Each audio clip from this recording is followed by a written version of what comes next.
नमस्कार दोस्तों, आज मैं आपके लिए लेकर आई हूं यशपाल जी की कहानी करवा का व्रत। तो आइए दोस्तों, कहानी शुरू करते हैं। कन्हैया लाल अपने दफ्तर के हमजोलियों और मित्रों से 2-3 बरस बड़ा ही था, परंतु ब्याह उसका उन लोगों के बाद हुआ। उसके बहुत अनुरोध करने पर भी साहब ने उसे ब्याह के लिए सप्ताह भर से अधिक छुट्टी ना दी। लौटा तो उसके अंतरंग मित्रों ने भी उससे वही प्रश्न पूछे जो प्रायः ऐसे अवसर पर दूसरों से पूछे जाते हैं, और फिर वही परामर्श उसे दिए गए जो अनुभवी लोग नवविवाहितों को दिया करते हैं। हेमराज को कन्हैया लाल समझदार मानता था। हेमराज ने समझाया, बहू को प्यार तो करना ही चाहिए, पर प्यार से उसे बिगाड़ देना या सिर चढ़ा लेना भी ठीक नहीं। औरत सरकश हो जाती है तो आदमी को उम्र भर जोरू का गुलाम बना रहना पड़ता है। उसकी जरूरतें पूरी करो पर रखो अपने काबू में। मारपीट बुरी बात है, पर यह भी नहीं कि औरत को मर्द का डर ही ना रहे। डर उसे जरूर रहना चाहिए, मारे नहीं तो कम से कम गुर्रा तो जरूर दे। 3 बात उसकी मानो तो एक में ना भी कर दो। यह ना समझ ले कि जो चाहे कर या करा सकती है। उसे तुम्हारी खुशी नाराजगी की परवाह रहे, हमारे साहब जैसा हाल ना हो जाए। मैं तो देखकर हैरान हो गया। एम्पोरियम से कुछ चीजें लेने के लिए जा रहे थे तो घरवाली को पुकार कर पैसे लिए।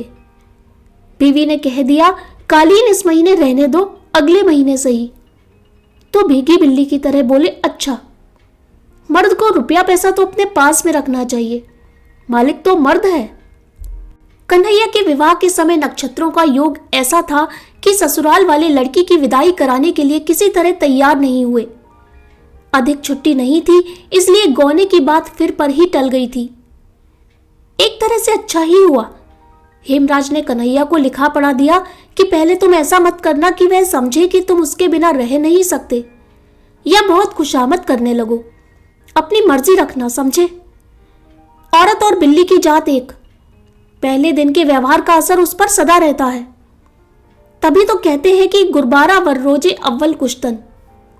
बिल्ली के आते ही पहले दिन हाथ लगा दे तो फिर रास्ता नहीं पकड़ती। तुम कहते हो पढ़ी लिखी है, तो तुम्हें और भी चौकस रहना चाहिए। पढ़ी लिखी यूं भी मिजाज दिखाती है। निस्वार्थ भाव से हेमराज की दी हुई सीख कन्हैया ने पल्ले बांध ली थी। सोचा, मुझे बाजार होटल में खाना पड़े या खुद चौका बर्तन करना पड़े तो शादी का लाभ क्या। इसलिए वह लाजो को दिल्ली ले आया था। दिल्ली में सबसे बड़ी दिक्कत मकान की होती है।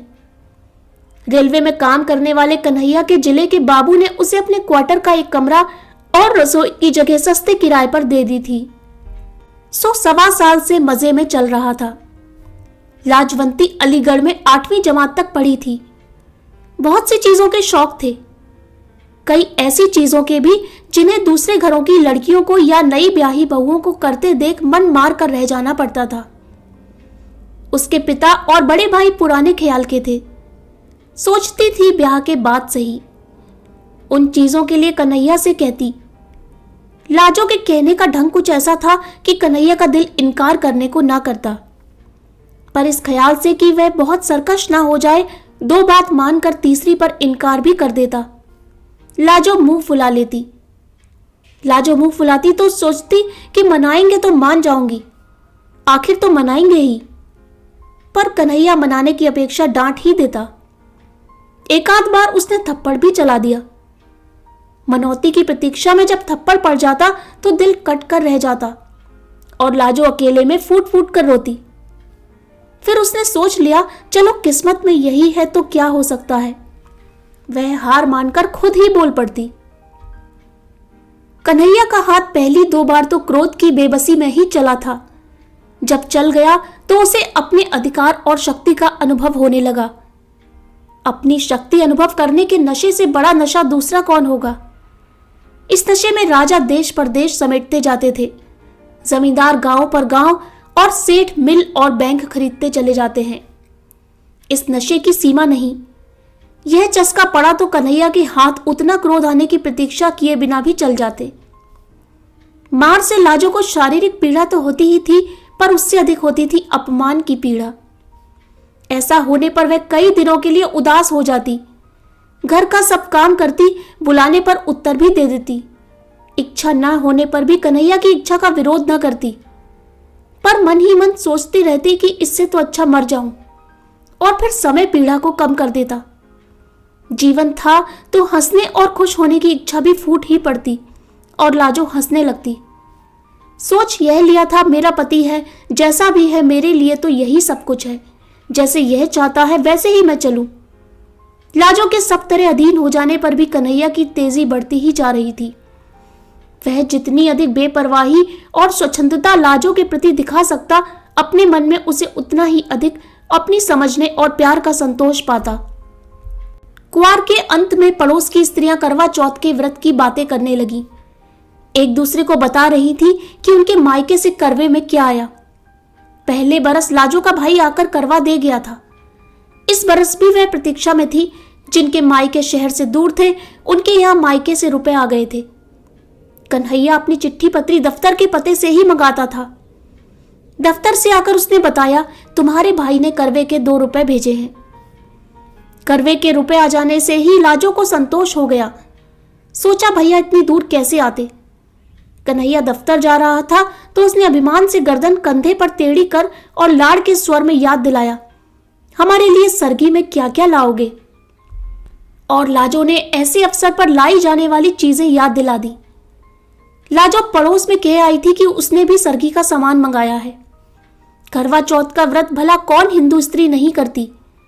जन्म जन्म यही पति मिले, इसलिए दूसरे व्रतों की परवाह न करने वाली पढ़ी लिखी स्त्रियां भी इस व्रत की उपेक्षा नहीं कर सकती। अवसर की बात, उस दिन कन्हैया लंच की छुट्टी में साथियों के साथ कुछ ऐसे काबू में आ गया कि 3.25 रुपए खर्च हो गए। वह लाजो का बताया सरगी का सामान घर नहीं ला सका। कन्हैया खाली हाथ घर लौटा तो लाजो का मन बुझ गया। उसने गम खाना सीख कर रूठना छोड़ दिया था, परंतु उस सांझ मुंह लटक ही गया। आंसू पोंछ लिए और बिना बोले चौके बर्तन के काम में लग गई। रात के भोजन के समय कन्हैया ने देखा कि लाजो मुंह सुजाए है, बोल नहीं रही है, तो अपनी भूल कबूल कर उसे मनाने या कोई और प्रबंध करने का आश्वासन देने के बजाय उसने उसे डांट दिया। लाजो का मन और भी बिंद गया। कुछ ऐसा ख्याल आने लगा, इन्हीं के लिए तो व्रत कर रही हूं और यही ऐसी रुखाई दिखा रहे हैं। मैं व्रत कर रही हूं कि अगले जन्म में भी इनसे ही ब्याह हो, और मैं सुहा ही नहीं रही हूं। अपनी उपेक्षा और निरादर से भी रोना आ गया। कुछ खाते ना बना, ऐसे ही सो गई। तड़के पड़ोस में रोज की अपेक्षा जल्दी ही बर्तन भांडे खड़कने की आवाजें आने लगी। लाजो को याद आने लगा, शांति बता रही थी कि उसके बाबू सरगी के लिए फेनिया लाए हैं। तार वाले बाबू की घरवाली ने बताया था कि खोए की मिठाई लाए हैं। लाजो ने सोचा, उन मर्दों को ख्याल है ना कि हमारी बहू हमारे लिए व्रत कर रही है, इन्हें जरा भी ख्याल नहीं। लाजो का मन इतना खिन्न हो गया कि सरगी में उसने कुछ भी ना खाया। न खाने पर भी पति के नाम का व्रत कैसे न रखती। सुबह सुबह पड़ोस की स्त्रियों के साथ उसने भी करवे का व्रत करने वाली रानी और करवे का व्रत करने वाले राजा की प्रेयसी दासी की कथा सुनने और व्रत के दूसरे उपचार निभाए। खाना बनाकर कन्हैया लाल को दफ्तर जाने के समय खिला दिया। कन्हैया ने दफ्तर जाते समय देखा कि लाजो मुंह सुजाए है। उसने फिर डांटा, मालूम होता है कि 2-4 खाए बिना तुम सीधी नहीं होगी। लाजो को और भी रुलाई आ गई। कन्हैया दफ्तर चला गया तो वह अकेली बैठी कुछ देर रोती रही। क्या जुल्म है, इन्हीं के लिए व्रत कर रही हूं और इन्हें गुस्सा ही आ रहा है। जन्म जन्म यही मिले इसलिए मैं भूखी मर रही हूं। बड़ा सुख मिल रहा है ना, अगले जन्म में और बड़ा सुख देंगे। यही जन्म निभाना मुश्किल हो रहा है। इस जन्म में तो इस मुसीबत से मर जाना अच्छा लगता है, दूसरे जन्म के लिए वही मुसीबत पक्की कर रही हूं। लाजो पिछली रात भूखी थी, बल्कि पिछली दोपहर के पहले का ही खाया हुआ था। भूख के मारे कुड़मुड़ा रही थी और उस पर पति का निर्दयी व्यवहार। जन्म जन्म कितने जन्म तक उसे ऐसा ही व्यवहार सहना पड़ेगा, सोचकर लाजो का मन डूबने लगा। सिर में दर्द होने लगा तो वह धोती के आंचल सिर बांधकर खाट पर लेटने लगी तो झिझक गई। करवे के दिन बान पर नहीं लेटा या बैठा जाता, वह दीवार के साथ फर्श पर ही लेटी रही। लाजो को पड़ोसिनों की पुकार सुनाई दी, वे उसे बुलाने आई थी। करवा चौथ का व्रत होने के कारण सभी स्त्रियां उपवास करके भी प्रसन्न थीं। आज करवे के कारण नित्य की तरह दोपहर के समय सीने पिरोने काटने बुनने का काम किया नहीं जा सकता था। करवे के दिन सुई सिलाई और चरखा छुआ नहीं जाता। काज से छुट्टी थी और विनोद के लिए ताश या जुए की बैठक जमाने का उपक्रम हो रहा था। वे लाजो को भी उसी के लिए बुलाने आई थी। सिर दर्द और मन के दुख के कारण लाजो नहीं जा सकी। सिर दर्द और बदन टूटने की बात कहकर वह टाल गई और फिर सोचने लगी, ये सब तो सुबह सरगी खाए हुए हैं, जान तो मेरी ही निकल रही है। फिर अपने दुखी जीवन के कारण मर जाने का ख्याल आया और कल्पना करने लगी कि करवा चौथ के दिन उपवास किए किए मर जाए तो इस पुण्य से जरूर ही यही पति अगले जन्म में मिले। लाजो की कल्पना बावली हो उठी। वह सोचने लगी, मैं मर जाऊं तो इनका क्या है, और ब्याह कर लेंगे, जो आएगी वह भी करवा चौथ का व्रत करेगी। अगले जन्म में दोनों का इन्हीं से ब्याह होगा, हम सौतें बनेंगी। सौत का ख्याल उसे और भी बुरा लगा। फिर अपने आप समाधान हो गया, नहीं, पहले मुझसे ब्याह होगा, मैं मर जाऊंगी तो दूसरी से होगा। अपने उपवास के इतने भयंकर परिणाम की चिंता से मन अधीर हो उठा। भूख अलग व्याकुल किए थी। उसने सोचा, क्यों मैं अपना अगला जन्म भी बर्बाद करूं।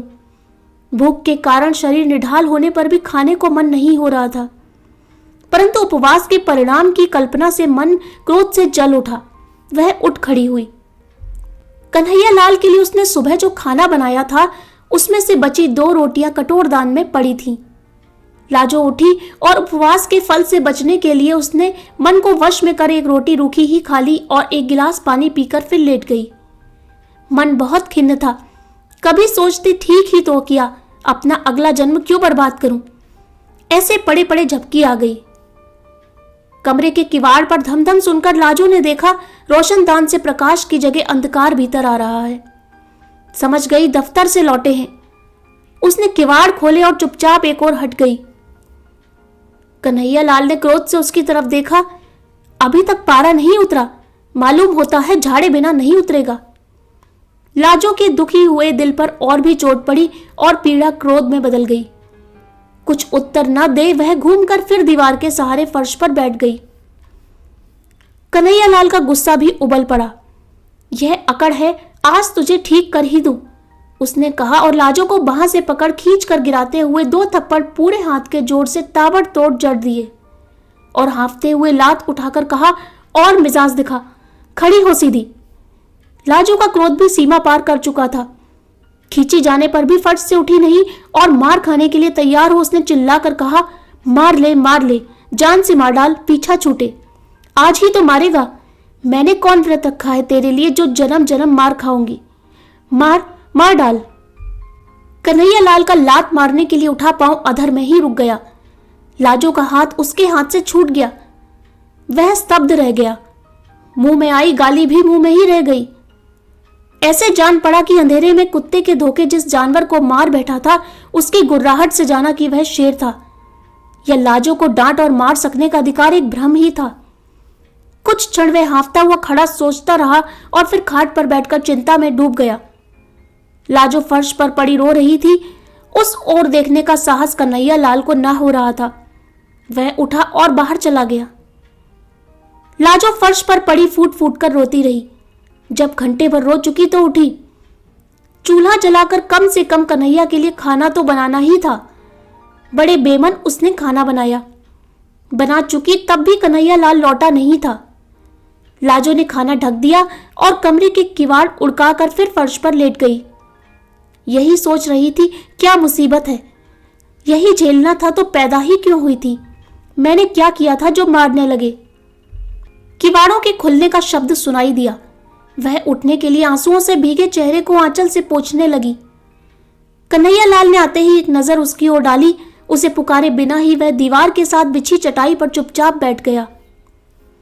कन्हैया लाल का ऐसे चुप बैठ जाना नई बात थी, पर लाजो गुस्से में कुछ न बोल रसोई में चली गई।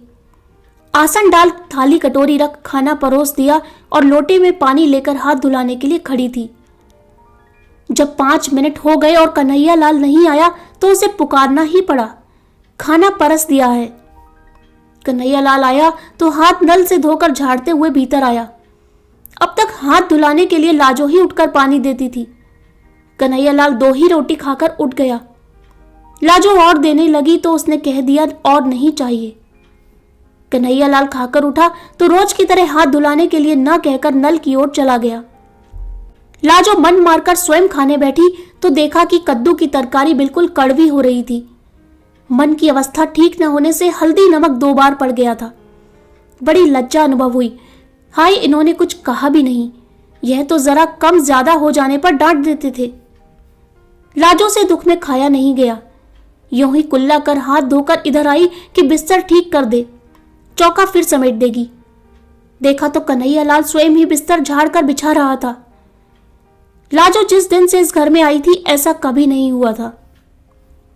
लाजो ने शर्मा कर कहा, मैं आ गई, रहने दो, किए देती हूं, और पति के हाथ से दरी चादर पकड़ ली। लाजो बिस्तर ठीक करने लगी तो कन्हैयालाल दूसरी ओर से मदद करता रहा। फिर लाजो को संबोधित किया, तुमने कुछ खाया नहीं?